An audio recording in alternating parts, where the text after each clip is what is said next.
அது அதாவது வயசுங்கிறதே நாம் நிர்ணயம் பண்ணது தான். அதாவது இயற்கை வந்து வயசை நிர்ணயம் பண்ணலை. இயற்கையை பொறுத்த வரைக்கும் வயசுன்னு ஒன்றும் கிடையாது நமக்கெல்லாம். நாம் வந்து ஒரு நாளைக்கு 24 மணி நேரம்னு பிரித்தோம், ஒரு வாரத்துக்கு 7 நாள்னு பிரித்தோம், ஒரு வருஷத்துக்கு 365 நாள்னு பிரித்து இந்த பிரிவினை உண்டு பண்ணது நாம தான். ஒரு வருஷ கணக்கெல்லாம் ஏற்படுத்தினது. இந்த வருஷ கணக்கு ஏற்படுத்தின பிறகு தான் வயசுன்னு ஒன்று ஆரம்பமாச்சு. இல்லைன்னா வயசே கிடையாது. வருஷம் மாதம் தேதி நாம் கண்டுபிடிக்கலன்னா நமக்கு வயசுன்னு ஒன்று இருக்கிற வரைக்கும் எப்படி பிறக்கிறோம், ஆரோக்கியமாக வாழ்கிற வரைக்கும் வாழ்க்கை தான். அதனால் அருட்தந்தை அவர்களுக்கு வயசு இல்லை. அது வந்து உடம்பு நல்லா இருக்குது, மனசு நல்லா இருக்குது, நம்மை போன்ற இந்த சமூகத்தை மேம்படுத்தணுங்கிற ஒரு எண்ணம் இருக்கிறதுனால மனுஷங்கிறவன் யாருன்னு சொல்ல தெரியல. அந்த முடிவுக்கே வர முடியாமல் இப்போ நாம் என்ன பண்ணுறோம், ஒரு முடிவுக்கு வர முடியலன்னா என்ன செய்வோமோ அதையே அவங்க செஞ்சாங்க. அப்போது சபை ஒத்தி வைக்கப்படுகிறது அப்படின்னு சொல்லி முடிச்சுட்டாங்களாம். இது பழைய வரலாறு. அதுக்கப்புறம் மனுஷன்னா யாருங்கிறதுக்கு என்னென்னமோ சொன்னாங்க. பெரியார் சொன்னார், மனுஷனை வந்து நீ எதை வச்சு எடை போட முடியாது, அதாவது பணம் அதிகமாக இருக்கிறவன் தான் மனுஷன் அப்படின்னு நீ நினச்சின்னா ரிசர்வ் பேங்க் தான் பெரிய மனுஷன். அதே மாதிரி அது அறிவு படித்தவன் தான், நல்லா படிச்சிருக்கிறவன் தான் பெரிய மனுஷன்னா நூல் நிலையங்கள் தான் இவனை விட பெருசு. நல்ல அறிவு உள்ளவன் தான் பெரிய மனுஷனா கலைக்களஞ்சியத்தை தான் பெரிய மனுஷன்னு சொல்லணும் அப்படின்னு அவரும் அப்படி விட்டார். குன்றக்குடி அடிகளார் ஒரு தரம் வானொலி நிலையத்துக்கு வந்தார். நான் பதிவு பண்ணுறதுக்காக இருக்கும்பொழுது, நீ என்னென்ன இதெல்லாம் கவனிச்சிட்டு இருக்கிற என்ன இதுன்னு நான் விவசாயம், கால்நடை, கூட்டுறவு அப்படின்னு சொல்லி சில இதெல்லாம் பேசிகிட்டு இருந்தேன். இந்த கால்நடைன்னு சொல்கிறீ அப்படின்னா என்னன்னு கேட்டார். கால்நடைன்னா ஆடு மாடு கோழி இதெல்லாம் கால்நடை அப்படின்னா, எதுக்கு அதை போய் கால்நடைன்னு சொல்கிறீங்க அப்படின்னாரு. அதெல்லாம் காலால் நடக்குது சார், அதனால் கால்நடைன்னு சொல்கிறோம் அப்படின்னு. அப்புறம் கேட்டார், என்ன மனுஷனும் காலால் தான் நடக்கிறான் அப்படின்னாரு. அப்போ தான் நான் தலையை சொரிய ஆரம்பித்தேன். ஆமாம் சார், இது தெரியாமல் போச்சு, இவனும் கால்நடை தான் அப்படின்னா. இல்லை, அப்புறம் அவர் விளக்கம் கொடுத்தார். காலால் மட்டுமே நடக்கக்கூடியவைகள் கால்நடைகள், மனதாலும் நடக்கக்கூடியவன் மனிதன் அப்படின்னார் அவர். இவன் மனசால நடக்கக்கூடிய, காலால் மட்டும்தான் அவன் நடப்பான், மனதால் நடக்கக்கூடியவன் மனிதன் அப்படின்னா ஒருத்தன் நடத்த சரியில்லை, அதை போகிறானே அவன் நடத்த சரியில்லைன்னா நொண்டிட்டு போகிறான்னு அர்த்தம் இல்லை, பழக்க வழக்கம் சரியில்லைன்னு அர்த்தம் அப்படின்னு அவர் ஒரு விளக்கம் கொடுத்தார். நான் இந்த நிகழ்ச்சிக்கு வர்றதுக்கு முன்னாடி என்னுடைய நண்பர்கள் வேதாத்திரியம் புத்தகம் அதெல்லாம் கொடுத்து அதை படித்தேன். அதில் தான் அவர்கள் தெளிவான விளக்கம், யார் மனுஷன் அப்படின்னு வேதாத்திரியத்தை கேட்டால் அது ஒரு விளக்கம் கொடுக்குது. நீ அடுத்தவங்களுக்கு கெடுதல் செய்யாமல் இரு, ஒரு மனிதன்கிறவன் உழைச்சி வாழ்கிறவன் மனிதன். அதே மாதிரி இன்னொருத்தருக்கு கெடுதல் பண்ணாத, அடுத்தவனுக்கு தொல்லை கொடுக்காமல் இருக்கிறவன் மனுஷன். அதே மாதிரி தன்னுடைய உணவுக்காக பிற உயிர்களை கொல்லாமல் இருக்கிறவன் மனிதன். அதே மாதிரி அடுத்தவர்களுடைய பொருளையும் அவர்களுடைய சுதந்திரத்தையும் மதிக்க தெரிந்தவன் மனிதன். இப்படி அவர்கள் விளக்கம் தெளிவாக அதில் இவன் தான் மனுஷங்கிறத ஒரு விளக்கம் அதில் எனக்கு கிடைச்சிது. அது படித்தேன். ஏன்னா நீங்கள் எல்லாம் இந்த மனவளக்கலையில் ரொம்ப நெருக்கமானவர்கள், உங்களுக்கு நிறைய பழக்கம் அனுபவம் உண்டு. நான் வந்து கொஞ்சம் விலகி இருந்து இப்போ தான் நெருங்கி வந்துக்கிட்டு இருக்கிறேன். இங்கேயே வந்து அந்த பயிற்சிக்காக வரணும்னு திட்டம் போட்டுக்கிட்டு இருந்தேன். அதுக்கு முன்னாடி இதுக்கு கூப்பிட்டீங்க. அதுக்காக நாங்கள் ஒரு 4-5 நண்பர்கள் வர்றதுக்காக யோசித்து கொண்டு இருக்கிறோம். அதனால் இப்போ நான் வந்து நெருங்கி வந்துக்கிட்டு இருக்கிறவன்.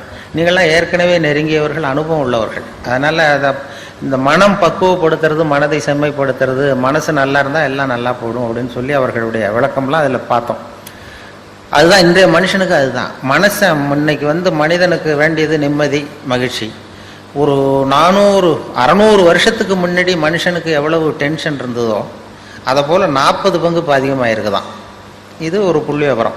600 வருஷத்துக்கு முன்னாடி நான் 1 கிலோ தலையில் வச்சுக்கிட்டு நின்னேன்னா இப்போ 40 கிலோ வச்சுக்கிட்டு நிற்கிறேன். அவ்வளவு மன இறுக்கம், டென்ஷன் அதிகமாகிட்டுது. ஏன் அப்படி ஆச்சுன்னா புது கண்டுபிடிப்புகள், புதுசாக அறிவியல் கண்டுபிடிப்புகள்லாம் ஒரு சௌகரியத்தை உண்டு பண்ணி இன்னொரு பக்கம் ஒரு டென்ஷனையும் உண்டு பண்ணிவிடும். இப்போ மின்சாரம்னு ஒன்று கண்டுபிடிச்சதுக்கு அப்புறம் தான் பவர் கட்டுனா டென்ஷன் ஆகிறோம், இல்லைன்னா பவர் கட்டுனா என்னென்னு தெரியாது நமக்கு. இப்படி ஒரு கண்டுபிடிப்பு வந்து இன்னொரு இறுக்கத்தை உண்டு. அதனால் மேலும் மேலும் மன இறுக்கங்கிறது அதிகமாகிட்டு தான் இருக்கும் காலப்போக்கில். புதுசாக கண்டுபிடிக்கிறோம். அதனால் வந்து இந்த காலத்துக்கு ஒவ்வொருவருக்கும் வந்து இந்த தவம் தேவை, மனதை வந்து நிம்மதியாக வச்சிருக்கிறதுக்கான வழிமுறைகள் தேவை. இது காலத்துக்கு ஏற்ற அதை தான் அவர்கள் மகரிஷி அவர்கள் நமக்கு போதிக்கிறார். இந்த காலத்துக்கு நீங்கள் ஒவ்வொருத்தரும் நம்ம வந்து மனசை சரி பண்ண, அகத்தாய்வு பண்ணணும், எல்லாம் பண்ணணும்னு சொல்கிறது. ஏன்னா மனசை வந்து மற்றவங்கெல்லாம் கட்டுப்படுத்துன்னு தான் சொல்கிறாங்க. ஆனால் அருள் தந்தை தான் சொல்கிறார், மனசை வந்து நீ வந்து அடக்க நினைத்தால் அது அலையும் அதை அறிய நினைத்தால் அது அடங்கும். மனசை புரிஞ்சுக்கிறதுக்கு முயற்சி பண்ணணுமே தவிர அதை அடக்கிறதுக்கு முயற்சி பண்ணாத. அதை அடக்க முடியாது. அது அனுபவப்பட்டவங்களுக்கு தான் தெரியும். ஒருத்தன் நான் மனசை அடக்கிறேன், இது என்ன பெரிய காரியம்ட்டு போனானா, காட்டில் போய் உட்காந்தான். இங்கே வீட்டில் உட்காந்தா எல்லோரும் வந்து போயிட்டு இருப்பாங்க, பெரிய தொந்தரவாக இருக்கும். காட்டுக்கு போய் உட்காந்து நான் மனசை அடக்கிறேன்ட்டு உட்காந்துருக்கான். ஒரு தனி மரத்தடியில் போய் உட்காந்துட்டான், மனசை அடக்கிறேன். அங்கே போனால் எதிர்த்தாப்புல ஒரு பொண்ணு நடன பள்ளிக்கு போய்கிட்டு இருக்கு. ஒரு ஒத்தையடி பாதை, அங்கே ஒரு டான்ஸு ஸ்கூல் ஏதோ ஒன்று இருக்குது. அதில் தினம் பயிற்சிக்காக தினம் 8 மணி, காலையில் 8 மணிக்கு அந்த அம்மா போயிட்டு இருக்கு, நடன அம்மாது.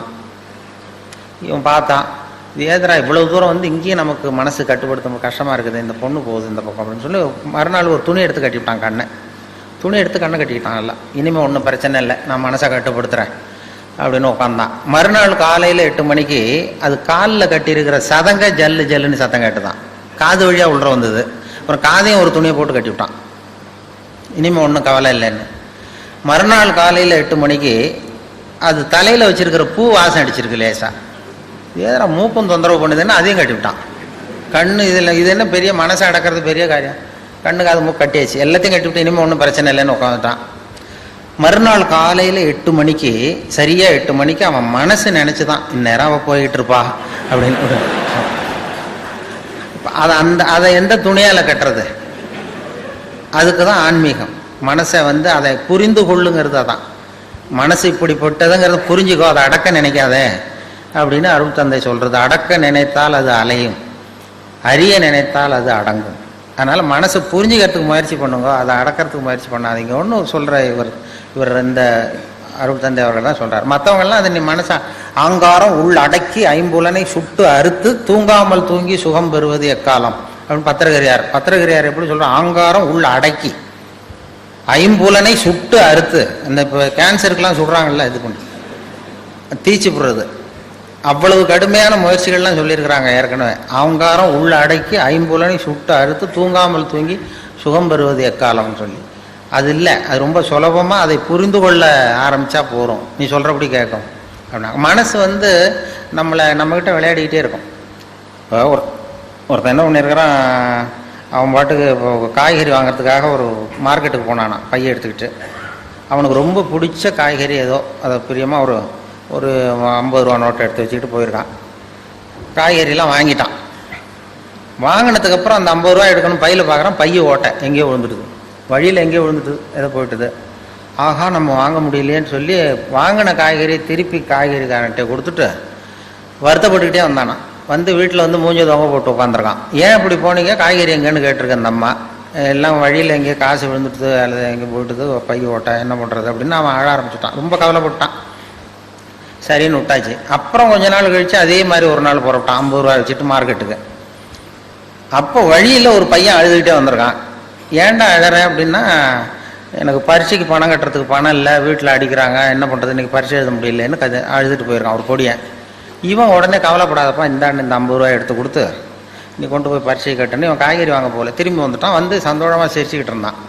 அப்போ அந்த அம்மா கேட்டுதான், நீ அன்னைக்கு ஒரு நாள் போனப்பையும் 50 ரூபாயை இழந்துட்டு வந்த, இன்னைக்கு போனப்பையும் 50 ரூபாயை இழந்திருக்கிற, அந்த இழப்பு உன்னை வந்து கவலைப்பட வச்சுது, இந்த இழப்பு உன்னை வந்து மகிழ வைக்குது, சந்தோஷப்பட வைக்குது. என்ன 2 இழப்பு தானே, அன்னைக்கு 50 ரூபா போச்சு, இன்னைக்கு 50 ரூபா போச்சு, அன்னைக்கு கவலைப்பட்ட இன்னைக்கே சந்தோஷமா இருக்கேன்னு கேட்டிருக்கேன். அப்போதான் இவன் யோசிக்க ஆரம்பிச்சானா.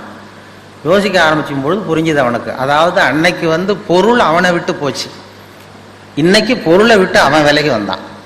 இதுதான் அவனுடைய மகிழ்ச்சிக்கு காரணம், மன நிம்மதிக்கு காரணம்ங்கிற நுட்பத்தை புரிஞ்சுக்கிட்டானா. பொருள் வந்து தானாக விலகி செல்லுவதுங்கிறது ஒன்று, பொருளை நாம் இழக்கிறதுன்னு ஒன்று. அந்த நுணுக்கத்தை நீ வந்து மனசு உன்னை ஏமாற்றும், நீ மன விஷயத்தில் ஜாக்கிரதையா இருக்குன்னு சொன்னாங்களாம். அந்த நுணுக்கத்தை தான் மகரிஷி நமக்கு கற்றுக் கொடுக்குறார். மனசை புரிஞ்சுங்கோ. நமக்கெல்லாம் வந்து ஆன்மீகம்ங்கிற பேரில் இன்றைக்கி என்ன நடக்குதுன்னா, கடவுளுக்கு எத்தனை கை கண்ணு காது மூக்குன்னு எண்ணிட்டு இருக்கிறான். அது சொல்லுவாங்க, அதாவது கிருஷ்ணன் எங்கே பிறந்தான் என்று யோசிக்காதே, கீதை என்ன சொல்லுகிறது என்பதை மட்டும் பார் அப்படின்னு சொல்லுவாங்க. அதாவது ஒருத்தன் மரத்தில் உள்ள ஒருத்தன் எண்ணிக்கிட்டு குறிப்பு எடுத்துக்கிட்டு இருந்தானா, மரத்தில் எத்தனை கிளை இருக்குது, எத்தனை இலை இருக்குது, எத்தனை காய் காய்ச்சிருக்கு அப்படின்னு ஒரு பேப்பரில் குறித்து ரொம்ப எழுதிட்டு இருக்கான்.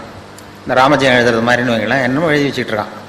உடனே அந்த பக்கம் இன்னொருத்தர் வந்தார், ஒருத்தர் அறிவாளி வந்து, இந்த பாருங்கள் சார், நான் இந்த மரத்தில் எத்தனை கிளை இருக்குது, எத்தனை பழம் இருக்குது, எத்தனை காய் இருக்குலாம் எண்ணி கிளையெல்லாம் கரெக்டாக குறிச்சிக்கிட்டு இருக்கேன் அப்படின்ட்டுருக்கான். அவர் அதையெல்லாம் நீயே வச்சுக்கோ, அது எனக்கு என்னத்துக்கு, எனக்கு தேவை பழம் அப்படின்னு சொல்லி பழத்தை வாங்கி சாப்பிட்டு ஒரு பாட்டு போட்டாரான், பறித்து சாப்பிட்டு.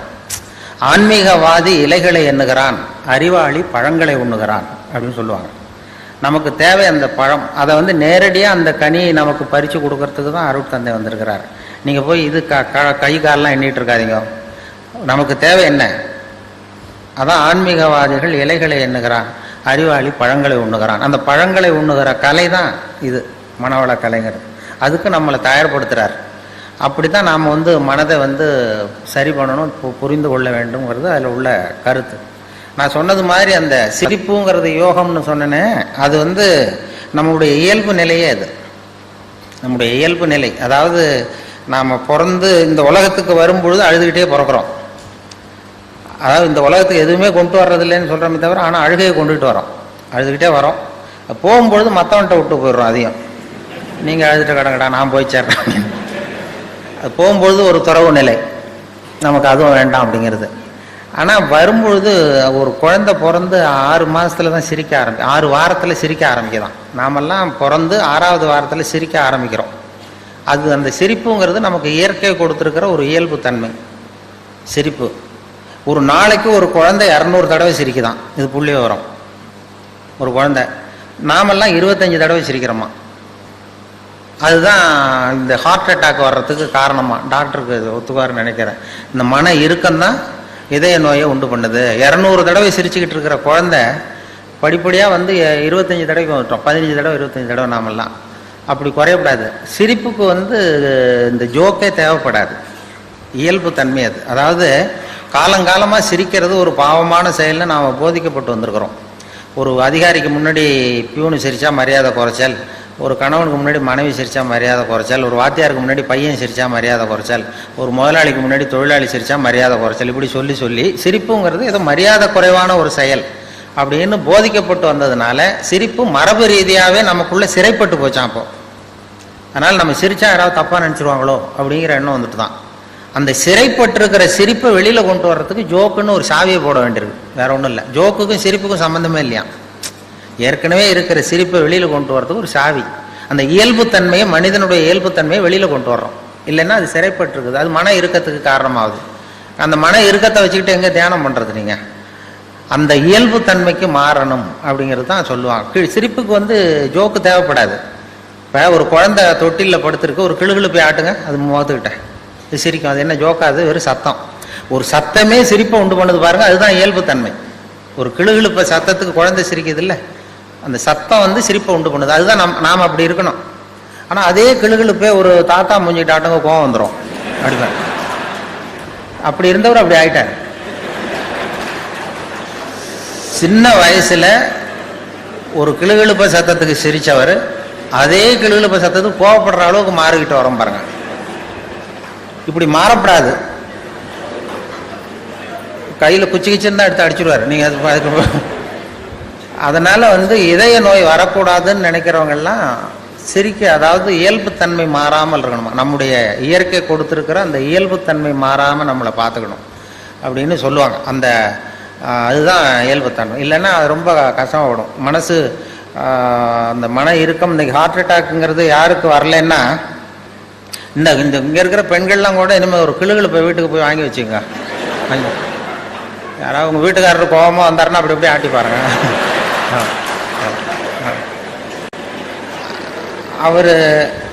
அவர் சிரிச்சுட்டாருன்னு வைங்க, கவலையே பட வேண்டாம்.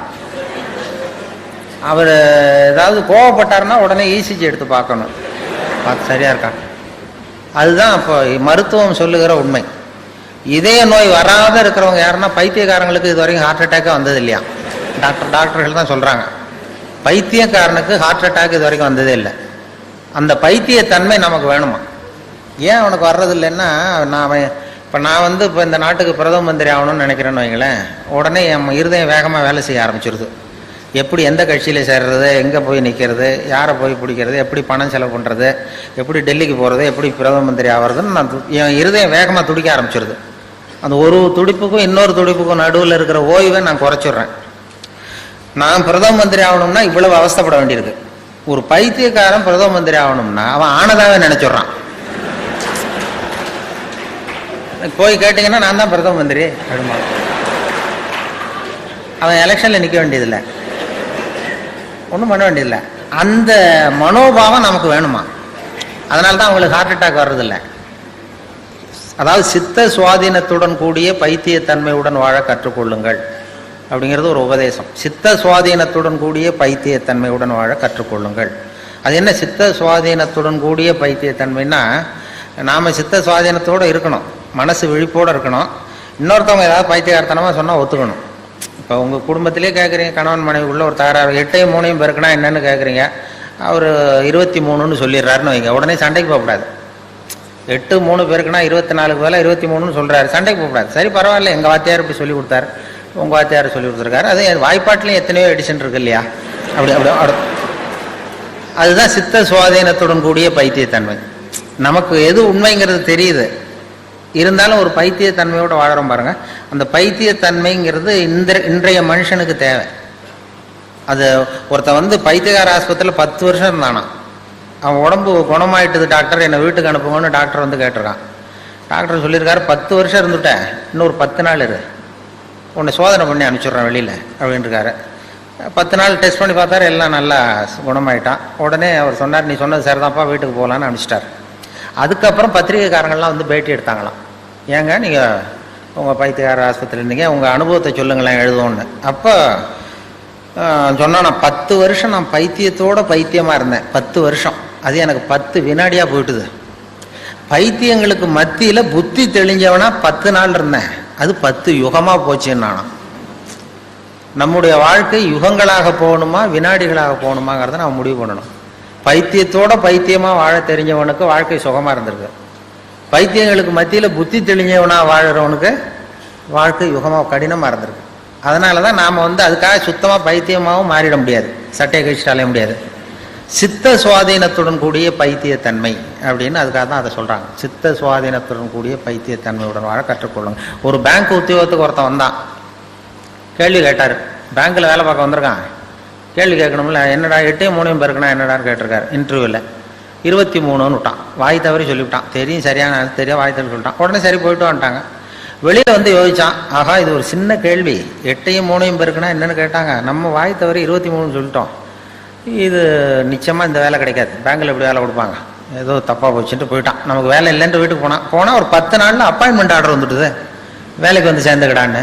அப்போ நினச்சானா, சரி அவரும் சரியாக காதில் வாங்கலை போல இருக்கு நம்ம சொன்னதை, இதை நம்ம உண்மையை சொல்லக்கூடாது, பேசாமல் போய் சேர்ந்துருவோன்ட்டு வேலையில் போய் சேர்ந்துக்கிட்டான். பர்மனெண்ட் ஆனதுக்கப்புறம் சொல்லுவோன்னு. வேலை பர்மனெண்ட் ஆச்சு. அப்புறம் 2 மாதம் கழித்து அந்த மேனேஜர்கிட்ட போய் உட்காந்தான். சார், அன்னைக்கு இன்டர்வியூக்கு வந்த அன்னைக்கு என்ன ஒரு கேள்வி கேட்டீங்க, 8ஐயும் 3ஐயும் பெருக்குனா என்னென்னு, நான் வாய் தவறி 23ன்னு சொல்லிட்டேன், நீங்களும் அது சரியாக காதில் வாங்கலை, எனக்கே வேலை கொடுத்துட்டீங்க சார், ரொம்ப தேங்க்ஸ் அப்படின்ட்டுருக்கான். அப்போ அவர் சொன்னார், அப்படி இல்லைப்பா உட்கார் சொல்கிறேன், அன்னைக்கு இன்டர்வியூ நடந்த அன்னைக்கு உன்னையும் சேர்த்து மொத்தம் 294 பேர் வந்தீங்க இன்டர்வியூக்கு. நான் அந்த 294 பேர்கிட்டையும் இந்த கேள்வியை கேட்டேன், 8ஐயும் 3ஐயும் பெருக்குனா என்னன்னு. நீ சொன்னது தான் நியரஸ்ட் கரெக்ட் ஆன்சர்.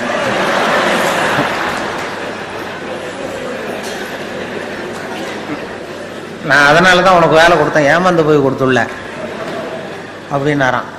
அதுதான் அந்த பைத்தியத்தன்மை. அதாவது வாழ்க்கையில் நிம்மதி வேணுங்கிறவங்களுக்கு நியரஸ்ட் கரெக்ட் ஆன்சர் பார்க்க தெரியணும்.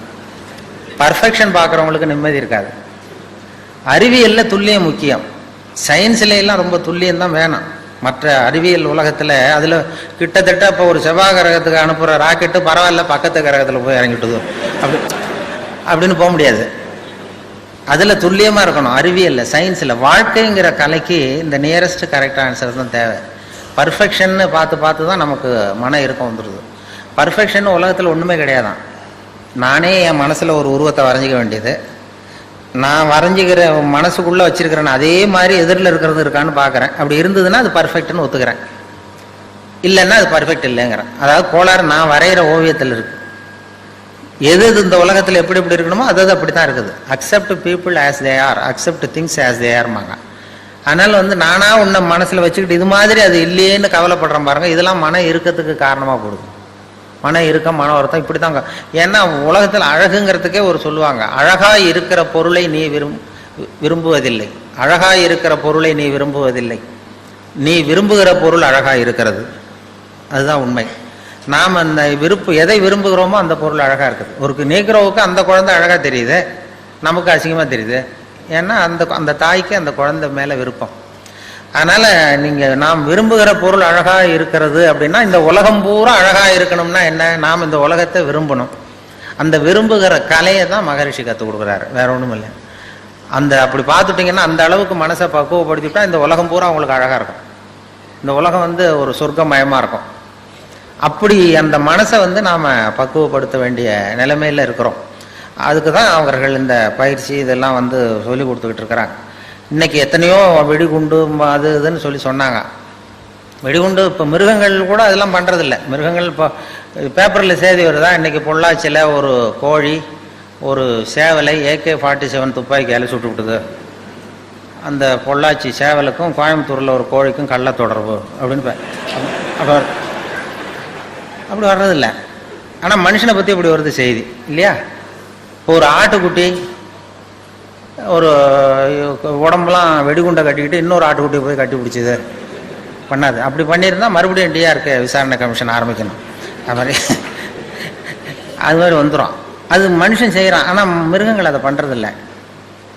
அந்த மாதிரி இன்னைக்கு ஒரு பசுமாடு காளமாட்டு அவமானம் தாங்காமல் தூக்க மாட்டிக்கிட்டு தொங்குது. இதெல்லாம் பாருங்கள், மிருகங்கள் செய்யாத விஷயங்களை மனுஷன். ஏன்னா அந்த மனசு தான் காரணம் இது எல்லாத்துக்கும். அதுக்கிட்ட இல்லாத நம்மக்கிட்ட என்ன இருக்குன்னா, இந்த இவ்வளவுக்கு கோளாக இருக்கும் மனம்தான் நம்மளை அந்த அளவுக்கு திசை திருப்புறது, வழி நடத்துறது. அதனால மனசை புரிந்து கொள்ளுங்கள், மனசை அடக்காதீங்க, மனதை புரிந்து கொள்ளுங்கள்ங்கிற உபதேசம் அவர்கள் சொன்னது. எனக்கு முதல்ல இந்த வேதாத்ரி அவர்கள் அந்த உலக மனவளக்கலை மன்றத்தில் எப்போ தொடர்புனா, ஒரு 10-15 வருஷத்துக்கு முன்னாடி ஒரு நண்பர் கூப்பிட்டார். சென்னையில் இது மாதிரி சினம் தவிர்த்தல்னு ஒரு பயிற்சி நடத்துகிறோம், நீ அதில் பேசணும்னு சொல்லி கூப்பிட்டார் ஒரு நண்பர். நான் சொன்னேன், நான் பயிற்சிக்கு வேணா வரேன், என்னை பேசுறதுக்கு கூப்பிடாங்க, எனக்கு அனுபவம் கிடையாது, நீ எனக்கும் உங்கள் பயிற்சியில் சேர்ந்துக்கிறேன் அப்படின்னா. அதெல்லாம் கிடையாது, பயிற்சியெல்லாம் நாங்கள் கொடுக்குறோம், நீ சினம் தவிர்த்தல், மனுஷன் கோவப்படாமல் இருக்கிறதுக்கு என்ன வழி நீ சொல்லிட்டு போ அப்படின்னு சொல்லி கூப்பிட்டாங்க. சரி ஏதாவது போவோமேன்னு சொல்லி போய் நான் சும்மா கதை மாதிரி சொல்லிட்டு வந்தேன். கோவப்படுறது மனுஷ இயல்பு, அது என்ன பண்ணுறதுன்னா அப்படின்னு சொல்லி ஒரு கதை சொன்னேன். அதாவது மீனம்பாக்கம் ஏர்போர்ட்டில் ஜப்பானுக்கு போக வேண்டிய ஒரு பிரயாணி நிறைய லக்கேஜெல்லாம் தூக்கிட்டு வந்திருக்காரு. இதை வாங்கி பிளேனில் ஏற்றக்கூடிய பொறுப்பில் உள்ள தொழிலாளிகிட்ட சண்டைக்கு போகிறார், அடிக்க போகிறார், என்னமோ தகராறு.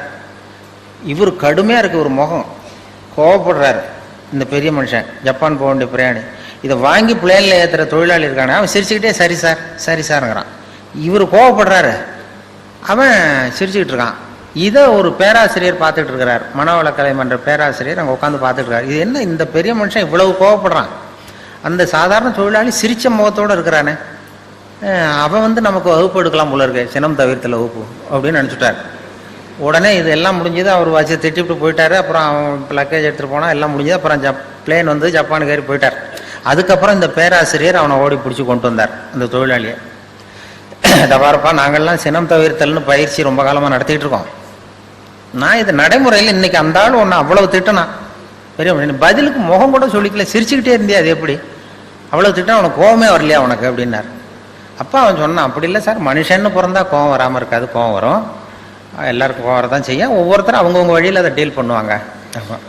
நீ என்னடா பண்ணேன்னு கேட்டிருக்காரு. ஒன்றும் இல்லை சார், அவர் அந்த பெரிய மனுஷன் ஜப்பான் போயிட்டுருக்கார், அவர் லக்கேஜெல்லாம் அமெரிக்கா போயிட்டுருக்கு அப்படின்னு.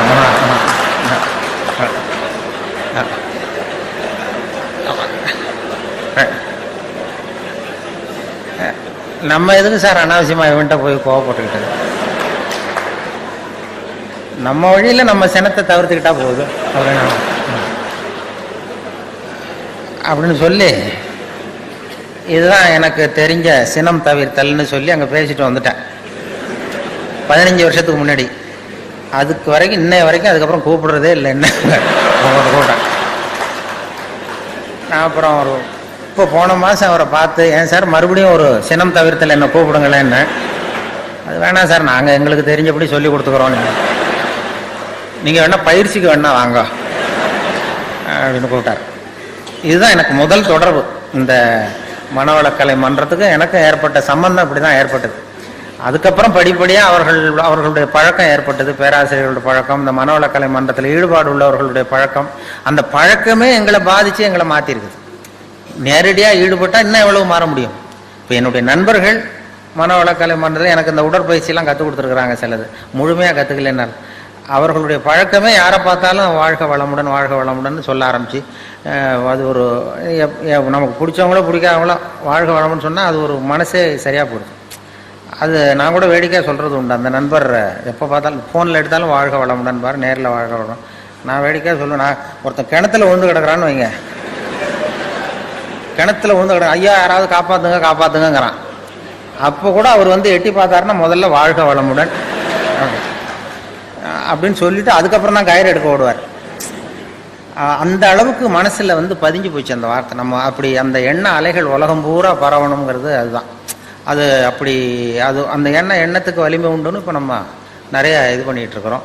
அந்த இதில் வந்து நமக்கு மனசை வந்து இது பண்ணுறது சொன்னேனே, வாழும்போதே செத்து போகிறவர்கள் செத்த பிறகும் வாழ்ந்து கொண்டிருப்பார்கள் அப்படிங்கிறது ஒரு தத்துவம். வாழும்போதே செத்து போகிறவர்கள் செத்த பிறகும் வாழ்ந்து கொண்டிருப்பார்கள். அது எப்படி வாழும்போதே செத்து போகிறதுன்னா, அதை புரிஞ்சுக்கிறதுக்கு ஒரு கதை சொல்லுவாங்க. அப்படின்னா ஒருத்தர் ஆப்பிரிக்காவுக்கு போனாராம், ஒரு கிளி கொண்டு வந்தாராம், பிடிச்சி கொண்டு வந்தார். இங்கே ஒரு கூண்டில் வச்சு வளர்த்துக்கிட்டு இருக்கார். வீட்டில் கூண்டில் கிளியை வச்சு வளர்த்துக்கிட்டு இருக்கார். வேலைக்கு சாப்பாடு தண்ணி எல்லாம் வைக்கிறார். அது பாட்டு அந்த கூண்டுக்குள்ளே அந்த கிளி இருக்குது. மறுபடியும் இவர் வந்து ஆப்பிரிக்காவுக்கு போகிறார் அந்த வளர்த்தவர். அப்போ அந்த கிளிகிட்ட கேட்டாராம், கூண்டு கிளிகிட்ட போய், இந்த வார கிளியே, நீ பிறந்த இடத்துக்கு நான் போகிறேன், இப்போ மறுபடியும் அங்கே உன் சொந்தக்காரங்க நிறைய பேர் இருப்பாங்க, அவங்களுக்கு ஏதாவது செய்தி இருந்தால் சொல்லு, உனக்கு சொந்தக்காரங்க இருந்தால் செய்தி இருந்தால் சொல்லிட்டு வரேன்னு இருக்கார் அந்த கிளிகிட்ட. இந்த கிளி கூண்டுக்குள்ளேயே உட்காந்துக்கிட்டு, அது ஏதோ நான் கூண்டுக்குள்ளே இப்படியே அது வேலைக்கு சாப்பாடு கிடைக்குது, தண்ணி கிடைக்குது, கூண்டுக்குள்ளே காலத்தை ஓட்டிகிட்டு இருக்கேன்னு சொல்லு அப்படின்ட்டுருக்கு.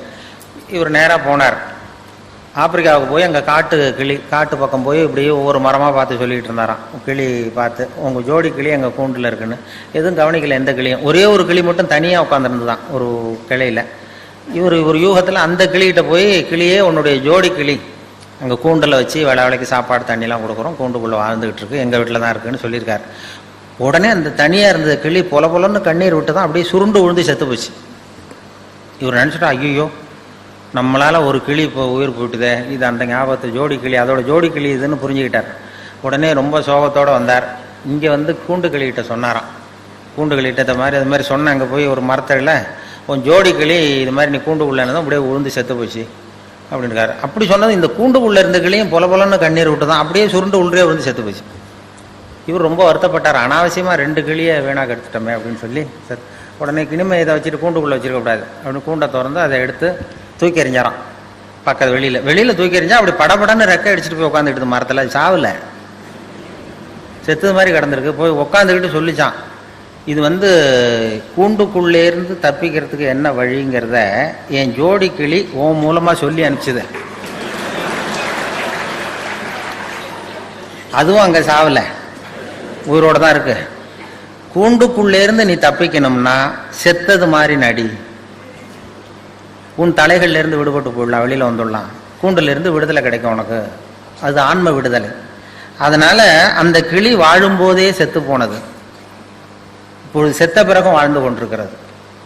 வாழும்போதே செத்து போகிறவர்கள் செத்த பிறகும் வாழ்ந்து கொண்டிருப்பார்கள்ங்கிற தத்துவத்தை அப்படி சொல்லுவாங்க. அந்த தலைகள்லேருந்து விடுபடனா அந்த ஆன்ம விடுதலை. அதுதான் அந்த விடுதலை நமக்கு கிடைக்கணுங்கிறது தான் இந்த மன்றத்து நமக்கு கொடுக்குற பயிற்சிகள். ஆன்ம விடுதலை உள்ளுக்குள்ளே போய் அகத்தாய்வு பண்ணுறதுனா எதுக்குன்னா, உள்ளே இருக்கிற ஒருத்தனை கண்டுபிடிக்கணும்.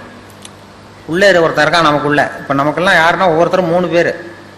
இப்போ என்னை பற்றி நான் என்ன நினைக்கிறேன்னா அது ஒருத்தன், என்னை பற்றி நீங்கள் என்ன நினைக்கிறீங்களோ அது ஒரு மனுஷன். நம்ம 2 பேருக்கும் தெரியாத எனக்குள்ள ஒருத்தன் இருக்கான், அவன் 3வது மனுஷன்.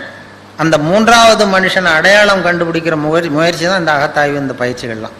3வது மனுஷனை நீ கண்டுபிடிச்சி வெளியில் கொண்டு வா, கண்டுபிடிச்சா உலகம் வந்து சமாதானம் வந்துடும்.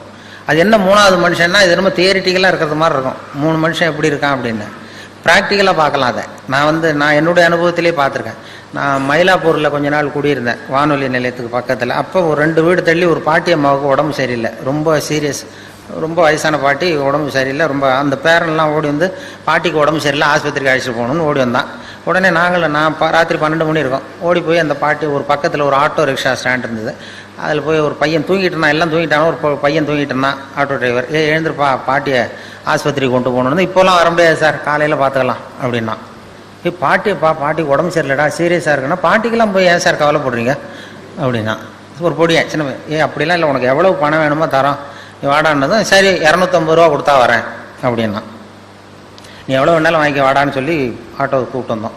அந்த இடத்துக்கு 30 ரூபா தான் இப்போ பணம் கொடுக்கறது வழக்கம். அந்த இடத்துலேருந்து ராயப்பேட்டை ஆஸ்பத்திரிக்கு 30 ரூபா. இவன் 250 ரூபா கேட்டான். சரி வாடான்னு சொல்லி கூப்பிட்டு வந்து பாட்டி வீட்டுக்கு முன்னாடி நிறுத்தி அவனும் உள்ள ஓடி வந்து பாட்டியை தூக்கும்போது அவனும் கை கொடுக்குறான். கையை கொடுத்து தூக்கிட்டு வரான். தூக்கிட்டு வந்து பாட்டியை உட்கார வச்சு நாங்கள்லாம் போகிறோம். போய் ராயப்பேட்டை ஆஸ்பத்திரியில் கொண்டு போய் இறக்குனதும் அவனும் மறுபடியும் தூக்கிட்டு வரான். பாட்டியை தூக்கிட்டு வந்து டாக்டர்கிட்ட ஒப்படைச்சிட்டு மறுபடியும் வெளியில் வந்தான். டாக்டர்கிட்ட ஒப்படைச்சிட்டோம் இந்த பாட்டியை. அப்புறம் வெளியில் வந்து இவன்கிட்ட இந்தா நீ கேட்ட 250 ரூபா இந்தடா அப்படின்னு கொடுத்தோம். அப்போ அந்த பொடி சின்ன பையன், விவரம் இல்லாத பையன், அவன் சொல்கிறான், எனக்கு பணம் வேணாம் சார், பாட்டிக்கு இது நான் செஞ்ச உதவியாக இருக்கட்டும் அப்படின்ட்டான். சொல்லிவிட்டு ஆட்டோ எடுத்துகிட்டு போயிட்டான்.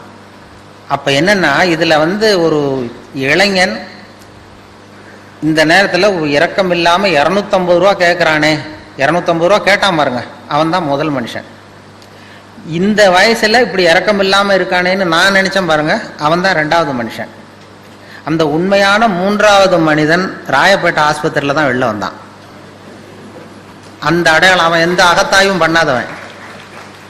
அந்த 3வது மனுஷன் அடையாளம் கண்டுபிடிங்கிறதுக்காக தான் இவங்க இவ்வளவு பயிற்சிகள் நம்ம கொடுக்குறாங்க. இது வந்து மதவாதிகளையும் எல்லார்கிட்டையும் உண்டு. அந்த 3வது மனுஷன் உள்ள ஒளிஞ்சிருப்பான், வெளியில் தெரிய மாட்டான். இப்போ அமர்நாத் கோயிலுக்கு இந்து பக்தர்கள்லாம் போயிட்டு இருக்கிறப்ப செத்து விழுந்தாங்க ஒரு 5-6 வருஷத்துக்கு முன்னாடி பேப்பரில். அதாவது குளிர் தாங்காமல் செத்து போய் விழுந்துட்டு இருந்தாங்க அமர்நாத்துக்கு, அந்த குளிர் இதுக்கு.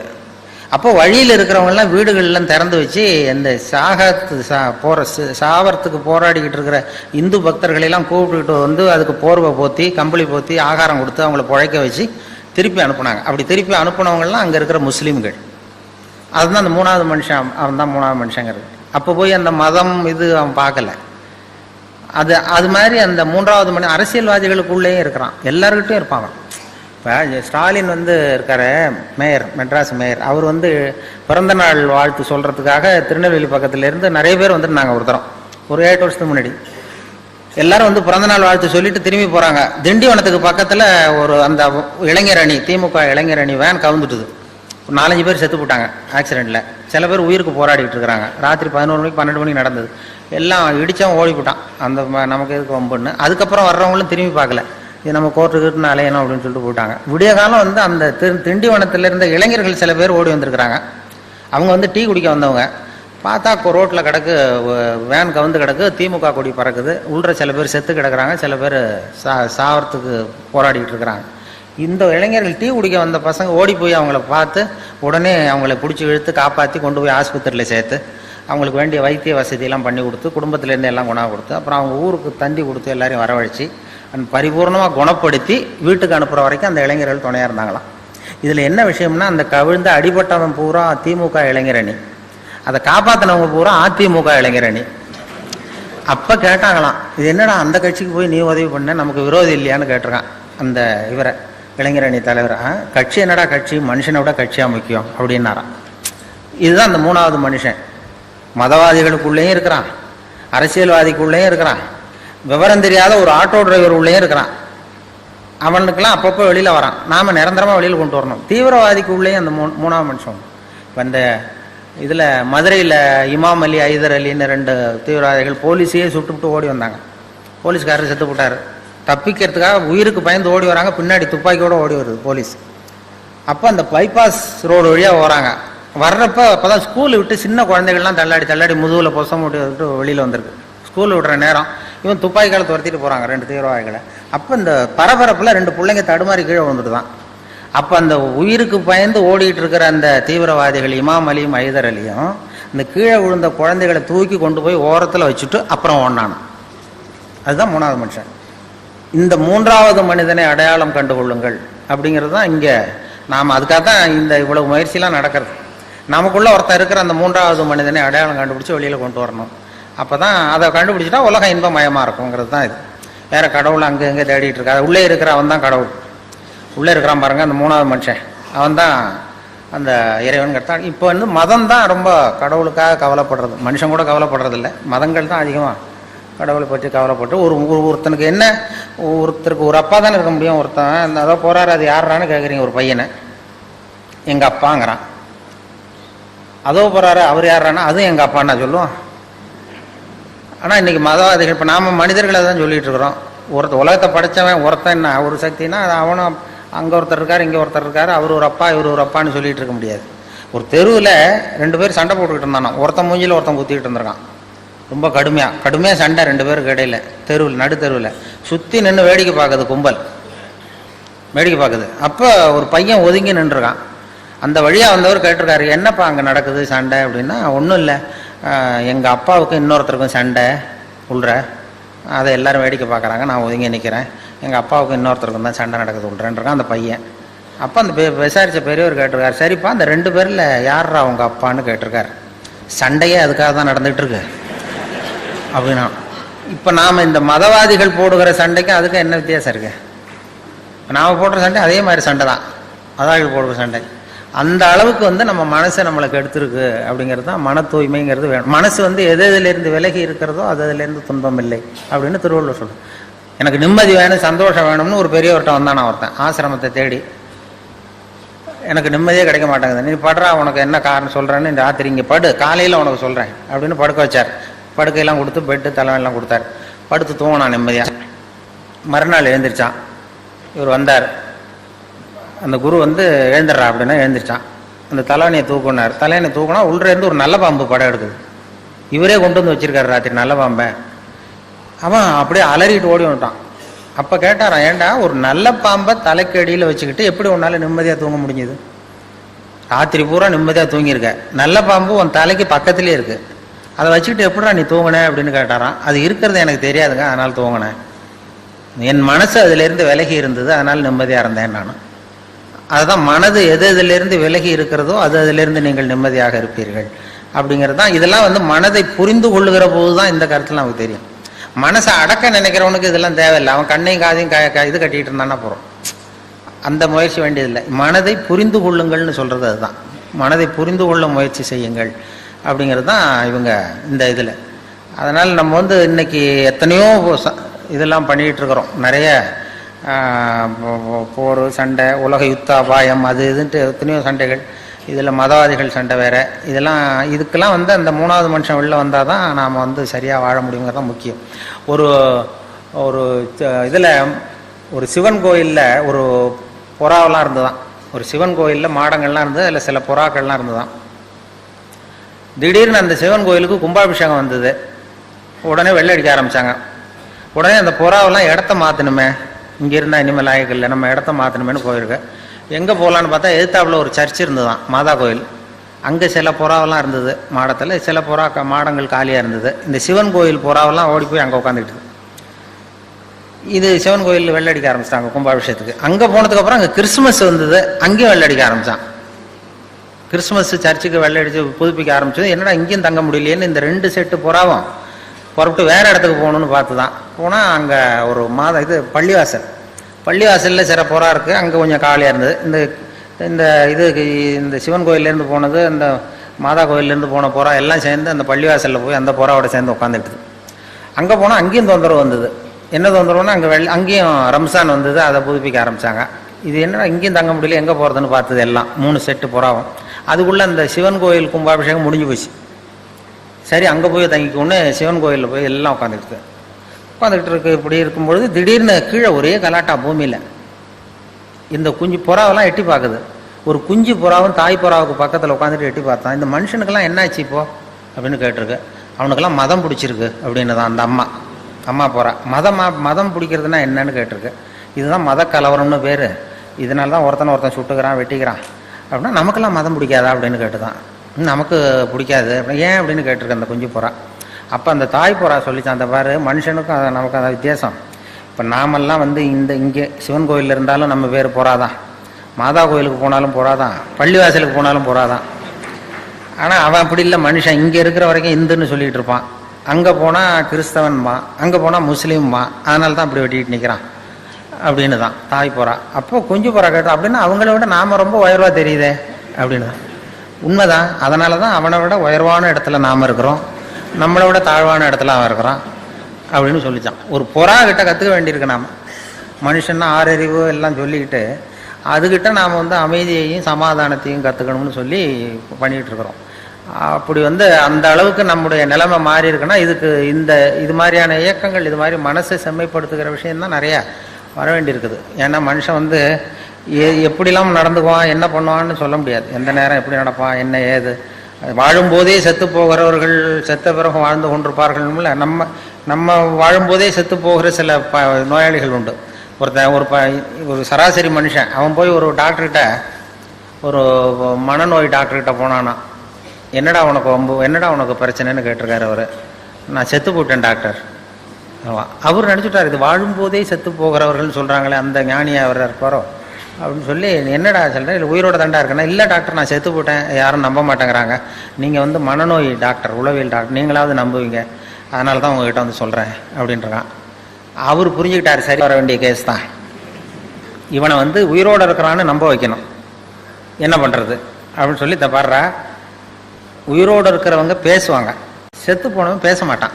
இப்போ நானும் பேசுகிறேன், நீயும் பேசுகிற, அதனால் நானும் உயிரோடு இருக்கேன், நீயும் உயிரோடு இருக்க அப்படின்னா, அதெல்லாம் இல்லை சார், நீங்கள் வந்து போனத்துக்கிட்ட தான் சார் பேசிட்டுருங்க, அப்படி செத்து போன போனத்துக்கிட்ட தான் சார் பேசுகிறீங்க அப்படின்றான். ஏன்னா இவன் பெரிய ரொம்ப முத்தனை கேஸாக இருக்கும் போல் இருக்கு, இவனை எப்படி நம்ப வைக்கிறதுன்னு சொல்லி அடுத்த டெஸ்ட்டு. அவர் ரொம்ப கெட்டிக்கார டாக்டர், இது என்ன பெரிய விஷயம், அந்த பாருப்பா ஒரு ஊசி எடுத்தார்.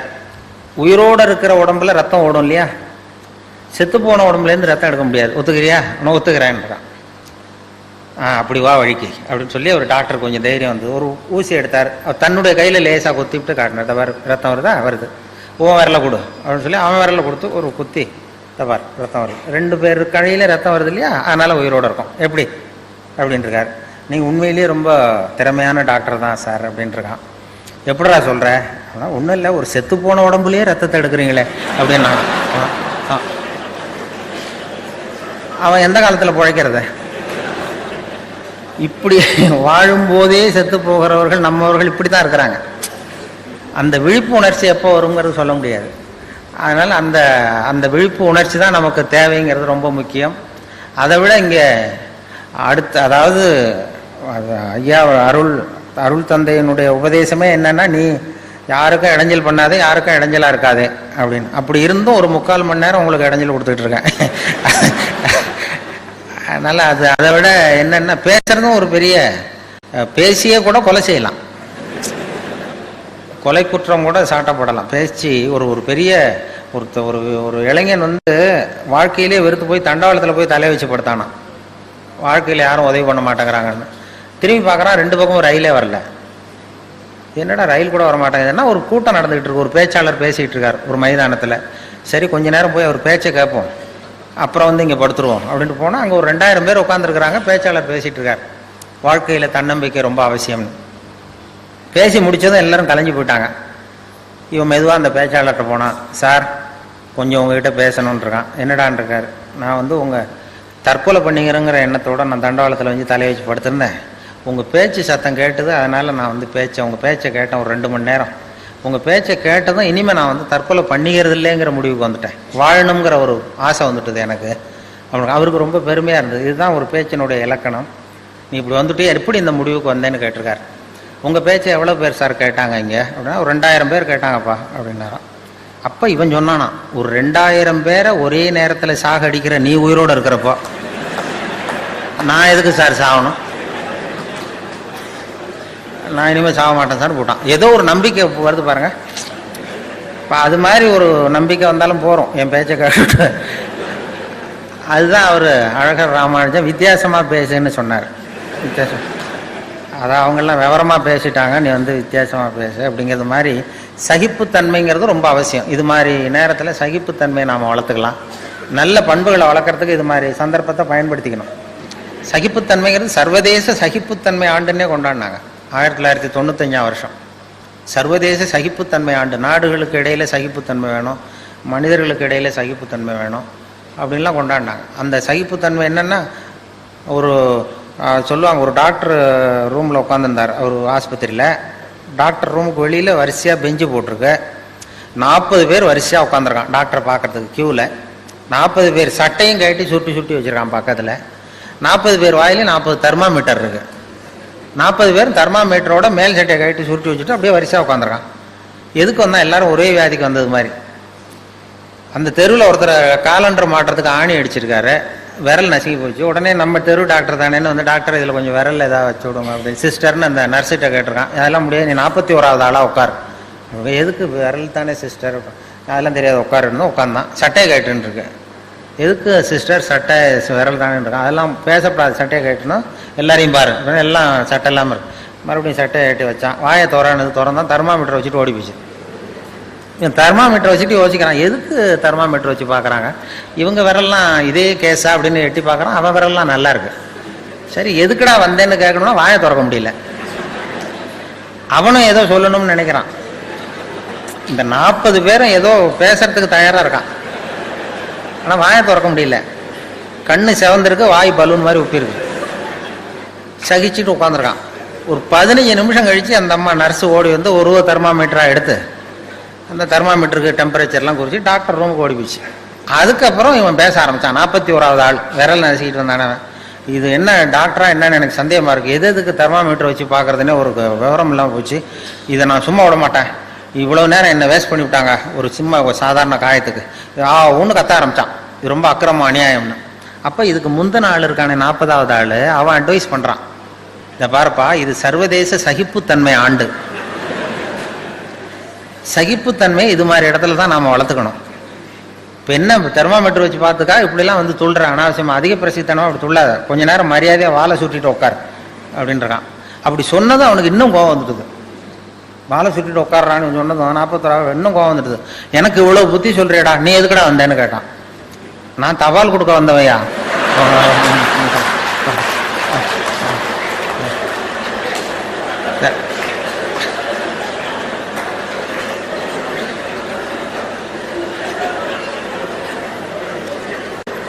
நான் தினம் இப்படி வருவேன், சட்டை கேட்டு சொல்லுவாங்க, கேட்டு வைப்பேன், தெர்மாமீட்டர் வச்சு பார்ப்பாங்க. எடுத்ததுக்கப்புறம் நம்ம பாட்டு எடுத்து நம்ம தெர்மாமீட்டர் ஏன் தபாலை கொடுத்துட்டு நம்ம பாட்டு சட்டையை மாட்டு போகிறேன். என்ன குறைஞ்சி போச்சு, எல்லாரும் சகிப்புத்தன்மை வளர்த்துங்கப்பா அப்படின்னு சொல்லி புத்தி சொன்னாங்க. அது மாதிரி இது மாதிரி சந்தர்ப்பத்தில் உங்களுடைய சகிப்புத்தன்மை வளர்த்துக்கிறதுக்கும் ஒரு சந்தர்ப்பம் இருக்கும். அதாவது பேசுறதுல விஷயம் இல்லைன்னா கூட இப்படி மறைமுகமான சில பலன்கள் அதில் உண்டு. அந்த இது அது மாதிரி பலன்களாவது உங்களுக்கு கிடைச்சிருக்கும்னு நம்புகிறேன். ஏன்னா பேச்சாளர்கள் சில பேர் பேச ஆரம்பிச்சுட்டா நிறுத்த தெரியாது, எங்கே முடிக்கிறதுன்னு தெரியாது. ஒருத்தர் அதுக்காக தான் எதிர்த்தாப்புல கடிகார மாட்டிருக்கிறது. கரெக்டாக இந்த தேதி டைப்படி ஆரம்பித்து டைப்படி முடிக்கிறாங்க. ஒரு பேச்சாளர் பேசிகிட்டே இருந்தார், ரொம்ப நேரம் பேசி நேரம் போனதே தெரியல. மன்னிச்சுங்க சார், நான் கடிகாரத்தை கூட பார்க்க மறந்துட்டேன், எல்லாரும் என்ன மன்னிச்சுங்க சார், ரொம்ப நேரம் பேசிட்டேன் போல் என் கடிகாரத்தை பார்க்க மறந்துட்டேன் இருக்கார். அப்போது ஒருத்தர் கோபமாக எழுந்திரிச்சு சொன்னாராம், ஏயா கடிகாரத்தை தான் பார்க்க மறந்தேன், பின்னாடி மாட்டியிருக்கிற காலண்டரையாவது பார்க்கக்கூடாதா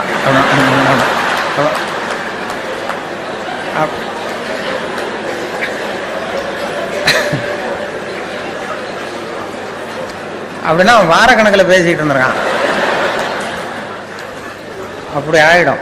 இப்போவே எனக்கு எப்போ ஆரம்பிச்சேன்னு ஞாபகம் இல்லை, எந்த தேதி எந்த நாள் எந்த அப்படிங்கிறது மாதிரி அப்படி போயிட்டே போகும். அதனால் பேச்சாளர்களுக்கு அது ஒரு பேச்சாளர் வேகமாக போயிட்டு இருந்தாராம். எதிரில் வந்து ஒரு சிங்கம் வந்து வழிமறிச்சு தான், எனக்கு பசிக்குது ஒன்று சாப்பிட போகிறேன்னு. ஒரு காட்டு வழியாக போயிட்டுருக்காரு. இப்போ பேச்சாளர் சொல்லுவார், இப்போ சாப்பிடாத, நான் ஒரு அவசரமாக ஒரு கூட்டத்தில் பேசுகிறதுக்காக போயிட்டுருக்கேன், அவங்க எல்லாம் ஆர்வமாக காத்துக்கிட்டு இருக்கிறாங்க அப்படின்னா, ஆர்வமாக காத்துக்கிட்டு இருந்தா நீ வந்து என்ன அவ்வளோ நல்லா பேசுவியான்னு தான் சிங்கம். ஐயோ நான் பேச ஆரம்பித்தா சிங்கம் அப்படியே மயங்கி விழுந்துரும், எல்லோரும் மயங்கி விழுந்துருவாங்க கேட்குறவங்க. அப்படின்னா நான் இங்கேயே பேசுகிறேன், நீ மயங்கி விடுறியா பார்ப்போம், நீ இங்கேயே பேச, நான் மயங்கி விடுறேன் நான் பார்ப்போம்னு சிங்கம். உடனே பெரியோர்களே தாய்மார்களேன்னார் பேச்சாளர். அப்படியே சிங்கம் கரகரகரான்னு சுற்றி விழுந்துருதுக்கு. ஆஹா இதுகிட்டே தப்பிக்கிறதுக்கு தான் நேரம்னு சொல்லி மெதுவாக எழுந்துட்டு ஒரே ஓட்டமாக ஓடிவிட்டார். ரொம்ப தூரம் ஓடி போய் வேர்த்து ஒழுகுது, மூச்சு வாங்குது. அந்த சிங்கம் அப்படியே கிடக்கா, துரத்தான்னு பார்க்குறாரு, பார்த்தா அப்படியே கிடக்கு, மயக்கம் அடித்து விழுந்தது, பேச்சை கேட்டு மயங்கி விழுந்தது. அப்போ அவர் அங்கேருந்து நினச்சிக்கிட்டாராம், மூச்சு வாங்க, நம்ம பேச்சை நல்ல வேலையாக நம்ம பேச்சை கேட்டுவிட்டு அந்த சிங்கம் மயங்கி விழுந்ததுனால நாம் தப்பிச்சோம் அப்படின்னு அவர் நினச்சிக்கிட்டாராம். அதே நேரம் அந்த சிங்கம் லேசாக அவரை தலையை தூக்கி பார்த்தான், கண்ணால் பார்த்துட்டு இதை நினச்சிக்கிட்டு தான், நல்ல வேலை மயங்கி விழுந்தது மாதிரி நடித்ததுனால நாம் தப்பிச்சோம், இல்லைன்னா அவன் பேசியே கொண்டிருப்பான் அப்படின்னு. இது எதுக்குன்னா, இப்போ உங்கள் முகத்தையெல்லாம் பார்த்தா அந்த சிங்கத்தோட முகம் மாதிரி தெரியுது எனக்கு. அதனால் ஒரு நிஜம் சிங்கமாக மாறுறதுக்குள்ள நான் வந்து உங்கள் எல்லாருக்கும், நானும் உங்களை நோக்கி நெருங்கி வருகிறவன், கூடிய சீக்கிரம் இங்கே வந்து அந்த முறையான பயிற்சிகளும் பெறப்போகிறேன் அப்படிங்கிற சொல்லி நன்றி, வணக்கம்.